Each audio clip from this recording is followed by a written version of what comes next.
Pois, bom, a pergunta era basicamente, né, qual a razão da classe média, eh, apoiar, agendas que basicamente a condenam à extinção? Por que a classe média é suicida? Rubão. A classe média é suicida porque a classe média ela é egoísta, né? Ela não consegue ter uma visão macro de nada.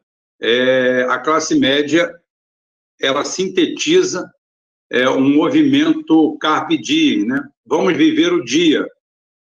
E a classe média é o ícone máximo da aculturação. O Felipe lembrou muito bem aí o papel que existe da direita. Hoje o classe média, hoje o classe média no Brasil como dizia meu pai, é um ignorante pelos quatro costados que acha que porque ele é da classe média, ele é um animal político.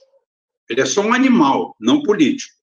Então é o seguinte, nós temos aí esse segmento da classe média, vamos dizer assim, a classe média mais cultural, ou que acha que domina o conhecimento, a gente divide ela entre a esquerda. E o Felipe foi muito feliz quando falou do passado, porque eu sou adepto da história. Eu acho que a história se repete, a história é a explicação para muitas coisas. Então é o seguinte, nós temos uma esquerda que acha que nossos antepassados, hoje, são dignos de ódio. O Duque de Caxias é um canalha assassino, quando, na realidade, é um general brasileiro lutando por seu país, pelas suas cores, por um país que foi atacado e ele foi se defender.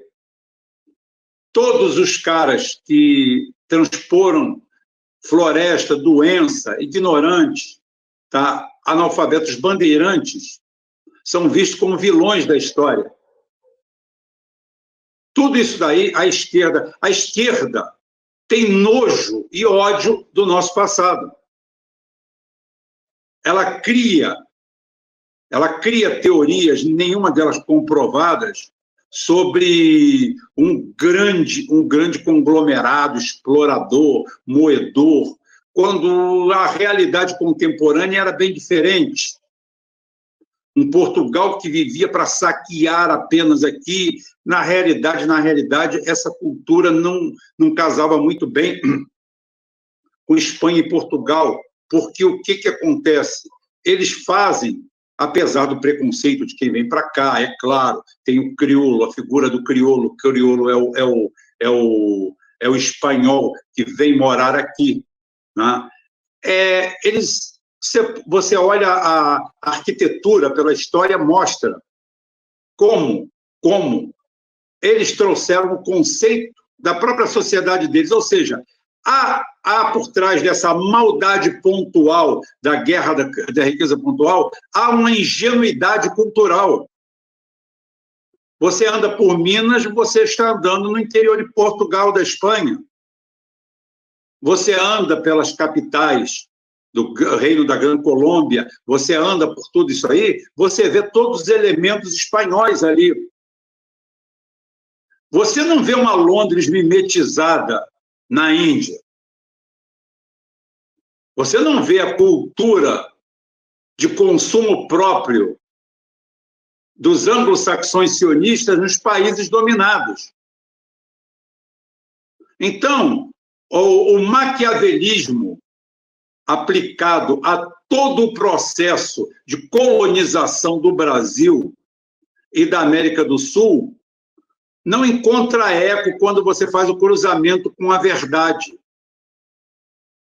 O inglês comum, o inglês na sua pujança maior, dono o reino onde o sol não se punha, e ainda para piorar, os caras ainda eram donos da maior máquina industrial. Eles fazem a revolução industrial, fazem tudo isso, tomam conta do mundo, têm a maior armada do mundo, são um fascínio do ponto de vista militar, de ocupação, de tudo.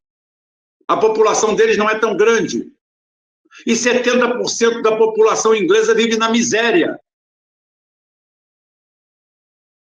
A Revolução Industrial fazia com que o cara trabalhasse 18 horas por dia, que não tivesse direito a nada.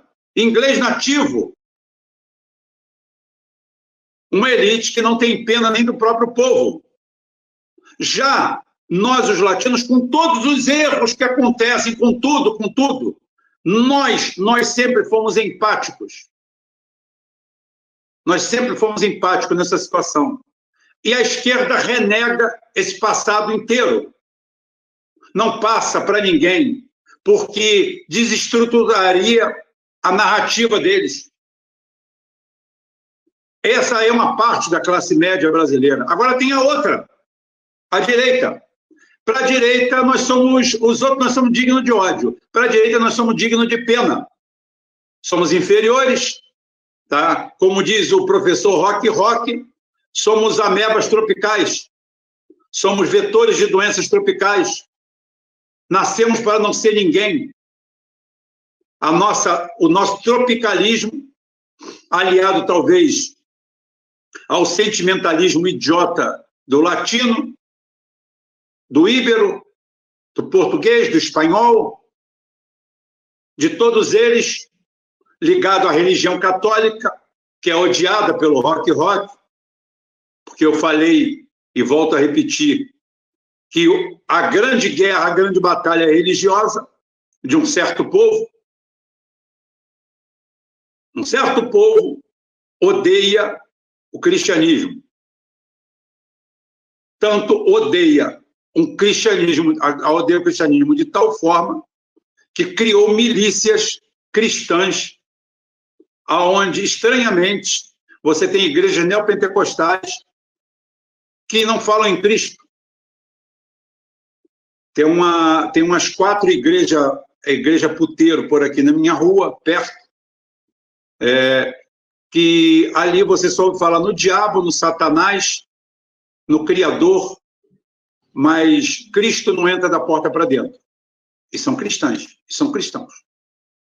Eles falam em Rio Jordão, eles falam em Velho Testamento, Miguel, Moisés, parece até a zaga do Vasco numa época, né? Só se fala nisso. Abre água, fecha água, milagres, olho por olho, dente por dente, 10 mandamentos. E são cristãos. Então, nós somos divididos, nós temos uma classe média que se divide culturalmente entre uma esquerda que tem nojo e ojeriza do nosso passado, a ponto que um partido se dedica a destruir museus e a memória, e, ao mesmo tempo, endeusa ou glorifica os sionistas.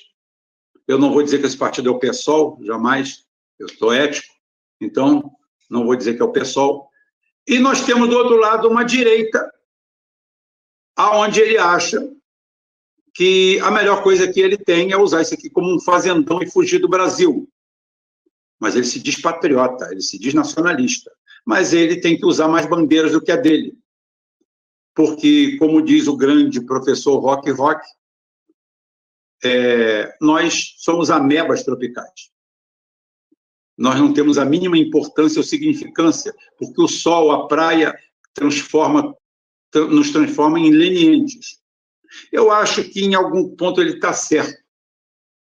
Porque quem atura um professor Roque, quem vota num professor Roque, e quem segue um professor Roque, às vezes ele tem razão no que ele fala.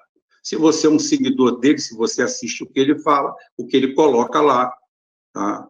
Realmente você se enquadra bem nesse personagem mítico que ele criou, o chamado vetor de doenças tropicais. Porque é assim que eles nos enxergam. É dessa forma que eles olham para a gente. Para quem não sabe, o primeiro ato que os americanos, os anglo-saxões, fizeram quando tomaram as terras do México, 2 milhões e 100 mil quilômetros quadrados, foi transformar todos os donos da terra em mulatos. Eles eram chamados, pode consultar, eles eram chamados de greasers. Tá? Era um processo pejorativo dos donos da terra. E esse pessoal nosso lá cai muitas vezes mulato, moreno, mestiço, sai daqui e vai para lá lamber o chão onde esse pessoal passa. Então, a nossa classe média, as classes médias mundiais, elas já são perigosas por si só, pela empáfia, pela arrogância, pela aquela situação que eu venci, os outros não. Mas a nossa, em especial, com essa dicotomia falsa esquerda, falsa direita, é um caso à parte. É um estudo antropológico que você chega à conclusão que Darcy Ribeiro não morreu, ele fugiu. Tá? Então, é o que eu tenho para falar dessa turma aí. Qualquer coisa é só acrescentar aí. Tá bom?